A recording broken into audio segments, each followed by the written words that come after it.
2025 ഫെബ്രുവരി 2 മുതൽ 9 വരെ ശ്രീരാമസ്വാമി ക്ഷേത്രത്തിൻ്റെ തൊട്ടടുത്ത് വില്വാദ്രിനാഥ ക്ഷേത്രത്തിൻ്റെ തിരുമുറ്റത്ത് എന്നതുപോലെ ശ്രീവ്യാസ തപോധ്യാൻ ആശ്രമത്തിൻ്റെ സാന്നിധ്യത്തിൽ ആശ്രമഭൂമിയിൽ വെച്ച് ഒരു ഗായത്രി മഹായജ്ഞം നടക്കുന്നു. ഇപ്പോൾ 21 ദിവസങ്ങൾക്ക് മുമ്പ് ആരക്ഷക ഹോമം ഇവിടെ നടന്നിരുന്നു. അതിൻ്റെ ശേഷം ഇന്നലെ ദക്ഷിണാഗ്നി എന്ന അർദ്ധ വൃത്താകൃതിയിലുള്ള യജ്ഞകുണ്ടത്തിലും ഗാർഹപഗ്നിയം എന്ന പൂർണ്ണ വൃത്തത്തിലും ആവഹനീയം എന്ന അർദ്ധവൃത്തത്തിലും ആരക്ഷക ഹോമം നടത്തുകയുണ്ടായി. ഈ ആരക്ഷക ഹോമം ഗായത്രി മഹായജ്ഞത്തിൻ്റെ മുന്നോടിയായി നടത്തപ്പെടേണ്ടതാണ്. അത് ഇന്നലെ നടത്തുകയുണ്ടായി. ഇത് നിശീതിനി അമാവാസി കഴിഞ്ഞ ദിവസം കഴിഞ്ഞു. അതിൻ്റെ ശേഷമാണ് ഇത് ചെയ്തത്. നിശീതിനി അമാവാസിക്ക് 1000 വർഷത്തിലൊരിക്കൽ മാത്രം സംഭവിക്കുന്ന ഒരു അപൂർവ യോഗമാണ് നിശീതിനി അമാവാസി. അതാണ് ഇപ്പോൾ കഴിഞ്ഞ ദിവസം കഴിഞ്ഞത്. അപ്പോൾ ഇനി നാളെ തൊട്ട് നടക്കാൻ പോകുന്ന ഗായത്രി മഹായജ്ഞത്തിൽ ഒട്ടേറെ സന്യാസി ശ്രേഷ്ഠരും ഗായത്രി ഉപാസകരുമാണ് ദ്രവ്യങ്ങൾ അഗ്നിയിൽ അർപ്പിക്കുന്നത്, ഹോമിക്കുന്നത്.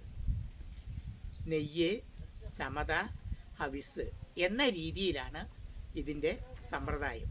കഴിഞ്ഞ പ്രാവശ്യം സാറ്റലൈറ്റ് വഴി കിട്ടിയ വിവരമനുസരിച്ച് ആർട്ടിഫിഷ്യൽ ഇൻ്റലിജൻസുകാർ 1 കോടിയിലേറെ മന്ത്രജപം നടന്നു എന്ന് പറഞ്ഞിട്ടുണ്ട്. ഈ പ്രാവശ്യം ഞങ്ങൾ 1 കോടിയിലേറെ അല്ല, അതിൽ കൂടുതൽ മന്ത്രജപം ഇവിടെ നടത്താൻ ഉദ്ദേശിക്കുന്നുണ്ട്. അതിനാണ് ഞങ്ങളുടെ കഠിനാധ്വാനം ഉദ്ദേശിക്കുന്നത്. ആരക്ഷക ഹോമവും അഗ്നിയാദാനവും കഴിഞ്ഞതിൻ്റെ ശേഷമാണ് ഗായത്രി മഹായജ്ഞം ഇവിടെ തുടങ്ങാൻ പോകുന്നത്. ഒട്ടേറെ സന്യാസി ശ്രേഷ്ഠരും ഗായത്രി വർഷങ്ങളോളമായിട്ട് ഉപാസിക്കുന്നവരുമാണ് അഗ്നിക്ക് മുന്നിലും യജ്ഞകുണ്ടത്തിൻ്റെ ചുറ്റുമായും ഇരിക്കുന്നത്. 8 അഗ്നികുണ്ടം യജ്ഞമണ്ഡപത്തിലും 3 യജ്ഞകുണ്ടം പ്രത്യേകമായി തയ്യാറാക്കിയ യജ്ഞമണ്ഡപത്തിലും വെച്ചാണ് അഗ്നിഹോത്രം തുടരുന്നത്. ഇതോടുകൂടി പരിസരവും പ്രദേശവും കാലവും മാനവരാശിയും ശുദ്ധീകരിക്കുക, മാനവരാശിയുടെ ശുദ്ധി, മനോവേദനകളകറ്റി ദാരിദ്ര്യം, ദുഃഖം, വ്യസനം, വിഷമം എന്നിവ മാറ്റി ഒരു സംശുദ്ധമായ ഭരണത്തിൻ്റെ ജീവിതത്തിൻ്റെ അവസ്ഥ, ഭരണാധികാരികൾക്ക് ഭരണത്തിൻ്റെ അവസ്ഥയും മാനവർക്ക് ജീവിതത്തിൻ്റെ അവസ്ഥയും എന്ന അവസ്ഥയിലാണ് ഇത് വിഭാവനം ചെയ്തിരിക്കുന്നത്. മഹാമണ്ഡലേശ്വർ പ്രഭാകരാനന്ദ സരസ്വതിയുടെ കാർമ്മികത്വത്തിലാണ് ഇത് നടക്കുന്നത്.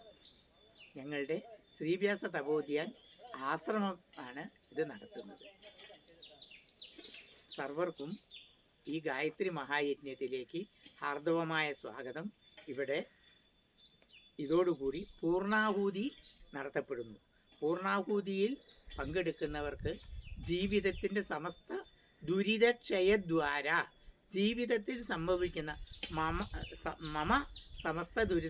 മമോപാത്ത സമസ്ത ദുരിതക്ഷയദ്വാര, എനിക്ക് സംഭവിച്ചിരിക്കുന്ന സർവ്വ ദുരിതങ്ങളുടെയും പരിഹാരമായിട്ട് ഇതിനകത്ത് എത്തിപ്പെടുക എന്നതാണ് അതുകൊണ്ട് ഉദ്ദേശിക്കുന്നത്. അതാണ് ഇതിൻ്റെ പരമപ്രധാനമായ രഹസ്യം. രാവിലെ 5 മണിക്ക് ഗണപതി ഹോമം.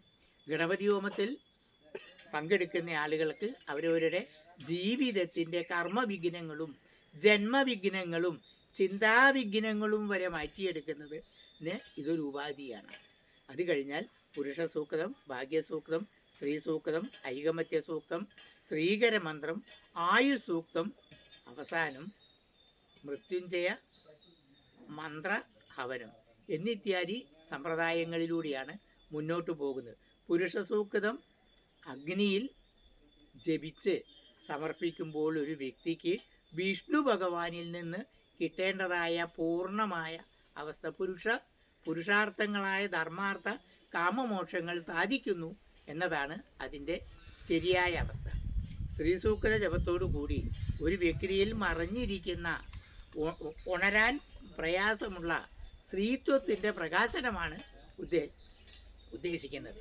ഐകമത്യ സൂക്തം ഹവന ചെയ്യുന്നതോടുകൂടി വ്യക്തി തന്നിൽ നിന്ന് പതുക്കെ ഉണർന്ന് തെളിഞ്ഞ് പ്രകാശിച്ച് മറ്റവരിലൂടെ സഞ്ചരിച്ച് വ്യാപരിച്ച് തിരിച്ചെത്തുമ്പോഴേക്ക് മറ്റുള്ളവരുമായ ഐക്യതയാണ് അതിൻ്റെ പ്രധാന ഫലമായിട്ട് പറയാനുള്ളത്. ശ്രീസൂക്തം, ഐകമത്യ സൂക്തം, അതുപോലെ ശ്രീകര മന്ത്രം. അശ്രീകരം എന്നൊരു ഭാവം എല്ലാവരും ആദ്യം തൊട്ടേ കേട്ടുകൊണ്ടിരിക്കുന്ന ഒരു വാക്കാണ്. ഈ അശ്രീകരം മാറി ശ്രീകരം എന്ന മന്ത്രരഹസ്യത്തിലൂടെ വ്യക്തിയുടെ ചിന്തയും മനസ്സും പ്രവൃത്തിയും സഞ്ചരിക്കുമ്പോൾ വ്യക്തി ഒരു പ്രത്യേക ഭാവത്തിലൂടെ സഞ്ചരിക്കുന്നു. വ്യക്തിയിൽ ഈശ്വരീയമായ ചൈതന്യത്തിൻ്റെ പ്രകാശം സാധ്യമാവുന്നു എന്നതാണ് അതുകൊണ്ട് ഉദ്ദേശിക്കുന്നത്. ആയുസൂക്ത ഹോമത്തിലൂടെ വ്യക്തിക്ക് പെട്ടെന്ന് സംഭവിക്കുന്ന അപകടങ്ങളും അനർത്ഥങ്ങളും മാറി ആയുസ്സിൻ്റെ ബലം വർദ്ധിക്കുന്നു. അതാണ് ആയുസൂക്ത ഹോമം. അതേപോലെ തന്നെ ശ്രീകരമന്ത്രം അശ്രീകരം മാറുന്നത് പോലെ തന്നെ പുരുഷസൂക്തം ജപിക്കുമ്പോൾ പൗരുഷത്തിൻ്റെ പ്രതീകമായ വിഷ്ണുവിൻ്റെ ഭാവമാണ് അവിടെ പ്രകാശിക്കുന്നത്. ഇതെല്ലാമാണ് ഞങ്ങൾ ഉദ്ദേശിക്കുന്ന ഗായത്രി മഹായജ്ഞത്തിൻ്റെ ഫലശ്രുതിയെക്കുറിച്ച് പറയുമ്പോൾ നമുക്ക് പ്രത്യേകിച്ച് പറയാനുള്ളത്. ഹരിയോ.